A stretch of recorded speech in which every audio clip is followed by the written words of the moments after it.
Good morning children.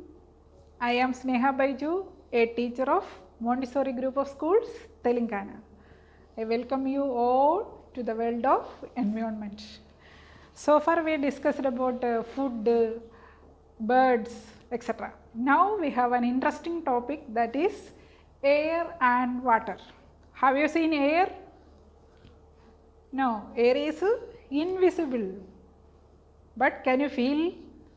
Yeah, when the fan runs, your hair will fly, dress will fly, window curtain will fly. So we can feel air, isn't it? We can feel air, but we can't see air. So is air is available in other planets? So far we don't know. We know only air is available in Earth. So our Earth has a thick blanket of air. So this is our air, this is our Earth.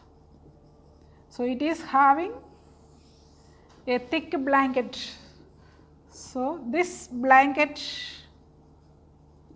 thick blanket of air around the Earth is called atmosphere. This is what is called atmosphere. So Earth is having a thick blanket around it. That blanket we will call it as atmosphere. So air is important for all living things. Without air we can't even live, we can't breathe, we won't get oxygen. Are the plants need air? Yeah, we are taking oxygen inside and sending carbon dioxide, but plants are taking carbon dioxide and sending oxygen. All the living things need air. So we are lucky to have the blue planet. Why our Earth is called a blue planet? Why? Because it contains plenty of water. 3/4 of Earth is covered by water. So about water we will discuss later. Now we will discuss about air. So Earth is having a thick blanket of air which is called atmosphere. The place where living things live, that we can call as one layer. That means this atmosphere we can again divide into many layers, but up to a distance of 15 kilometer. Up to a distance of 15 kilometer we call it as troposphere. Troposphere. Above 15, next layer is stratosphere. Stratosphere. So here our atmosphere is divided into many layers. The layer which is near to the surface of Earth, that means where we live, all the living things are living, that layer, that is from 15 kilometer from the surface of Earth, we will call the layer as troposphere, above which stratosphere. So our troposphere contains plenty of gases, or air composed of many gases. In that gases, around 78% is nitrogen. 78% is nitrogen. 21% is oxygen. Oxygen. 1% other gases. Other gases in the sense it may contain argon, carbon dioxide, etc. An interesting fact is that carbon dioxide is present only 0.03%. So we need oxygen to live, but nitrogen is more. Carbon dioxide is only 0.03%. So this is about the components of air present in the troposphere. But at the end of troposphere we have a stratosphere. There we have another gas, that is what is called ozone. Ozone, do you know about ozone layer?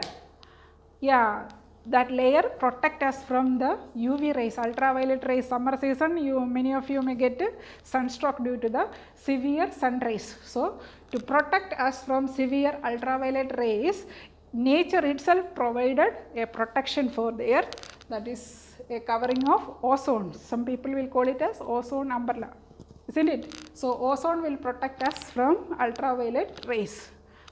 Now we have to study the properties of air. What are the properties of air?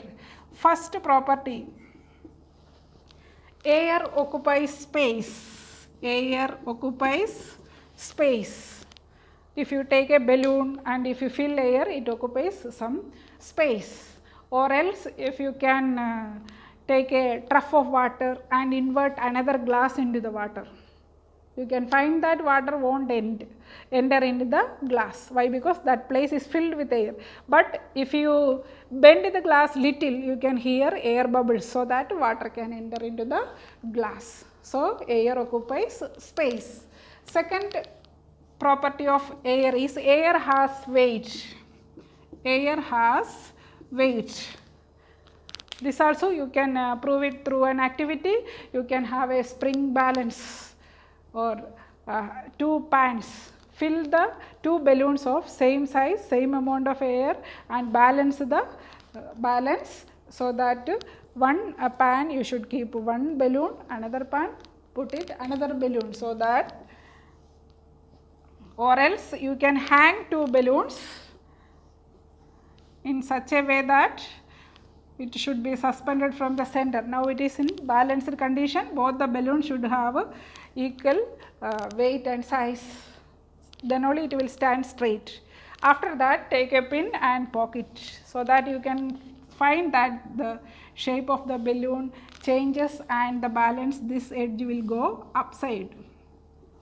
Why it is so? This will get more weight, so this will come this way and balance will change in this way after poking the balloon. The reason is this air has some weight. So air has weight. And the third property is air shows pressure. Pressure, force acting per unit area. In a particular place, you can apply force. Air pressure. Where do you feel air pressure? While drinking juice in a straw, when you suck the air inside, so air pressure is reduced, so that juice is entering in that.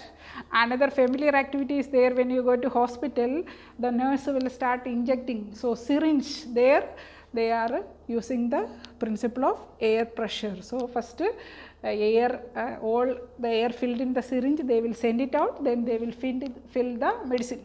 So there also, from that we can understand that air has pressure. So air occupies space, air has weight, air shows pressure. Now we will come to the next term, that is what is water.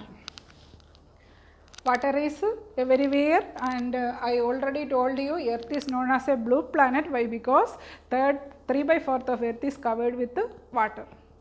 Water exists as salt water, ice cubes, fog, snow, etc. So due to the heat of sun, all this water will evaporate. So if this is an ocean, due to the heat of sun, it will evaporate and will form water vapor. That is a gaseous form we can't see. So all the water, whether it is from lake, rivers, pond, etc., they will evaporate and go to the sky or go to the atmosphere as water vapor. So this phenomena is called evaporation, process of changing liquid into gas. So here water is changing into water vapor, that is what is called evaporation. After the completion of evaporation, we will get plenty of water molecules as water vapor here. So they will join together or they will cool by a process called condensation. Condensation, a gas is changing into liquid by cooling, that is what is called condensation. Here water vapor is again changing into water. So they will undergo cooling and condensation and form in the form of a cloud. So now we have a cloud. So water, after forming the cloud, weight is unable to float in the air, so it will start as raining. This process is called precipitation. So due to rain, the water will come back to the earth, again the process continuing, that is, first water evaporates from all the sources and will go to the atmosphere and they will condense and form the cloud. After forming the cloud, they will undergo the process called precipitation. So, the water again will come to the land. So, this whole process we will call it as water cycle. Water cycle. So, what is a water cycle? It is the cyclic process of transferring water due to evaporation, and it undergoes condensation and precipitation and returns to the land in a cyclic way. That cyclic way is called water cycle. So, water is the precious things, we should not waste water. So, now we have to recollect what we studied today. First, I told you about air. Air we can't see, but we can feel. Next, I told you about atmosphere. What is atmosphere? It is a thick blanket covered our earth. The thick blanket over the earth is called atmosphere. Next, I told you the division of atmosphere. From the surface of earth up to 15 km, we call it as troposphere. From 15 km onwards, we will call it as stratosphere. So, troposphere, we can find out many gases such as 78% of nitrogen to 21% of oxygen, 1% of other gases. There is an interesting fact also I told, only 0.03% carbon dioxide is available, but we need more oxygen. Even then, when you use more vehicles and all, more percentage of carbon dioxide may increase. So, beware of pollution. Pollution is another topic we will discuss later. So, now we have to study the properties of air. First property of air is air occupies space. Second one, air has weight. Third one, air exert pressure. And the next we discussed about water. Water is present 3/4 of earth's surface, and it will change into water vapor and it will come back as water again, like a cyclic process. So, water from the lakes, rivers, oceans, this all will evaporate. Not only the water and water vapor, we can find water as a fog, mist, snow, ice cubes, these all different forms of water. But see that we have only limited percentage of water to drink, remaining we can't drink. So, the water from all the water bodies like lake, ocean and all, they will evaporate. Evaporation means changing of liquid into gas. So, here water is changing into water vapor.